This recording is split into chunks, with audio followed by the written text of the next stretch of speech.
Walaupun kewangan ni tentang matematik, kira-kira, tapi kita cenderung buat keputusan menggunakan emosi. Betul tak?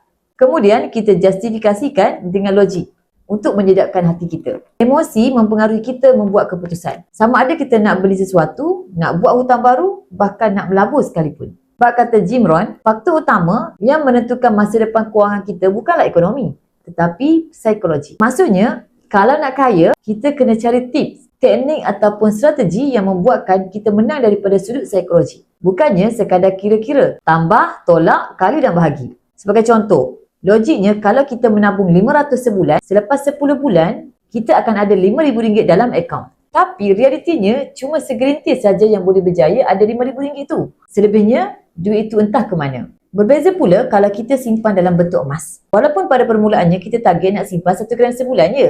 Tapi selepas 10 bulan, majoritinya ada lebih belasan gram emas. Bahkan berpuluh gram emas. Persoalannya, mana datangnya lebihan gram tersebut? Jawapannya ialah, emosi kita yang mendorong kita menabung lebih daripada target asal kita.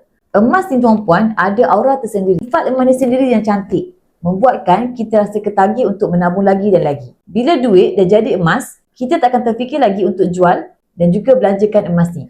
Dan akhirnya, duit simpanan kita selamat daripada bocor. Semua itu bukanlah matematik, tapi psikologi. Jadi tuan-puan, jika tuan-puan hari ini dah bekerja lebih 10 tahun ataupun lebih 5 tahun, tapi simpanan masih sama juga, cuba belajar simpan emas. Dengan adanya akaun Emascap, semua orang boleh simpan emas. Simpan sikit-sikit, boleh keluarkan emas fizikal seperti ini. Bagi tuan-puan yang nak mulakan simpanan emas di Public Gold, boleh isi borang sign out ataupun boleh rujuk video di profil 5 langkah mudah untuk mulakan simpanan emas di Public Gold. Kemudian saya akan guide tuan-puan dalam cara dan langkah-langkah simpanan emas yang terbaik untuk tuan-puan.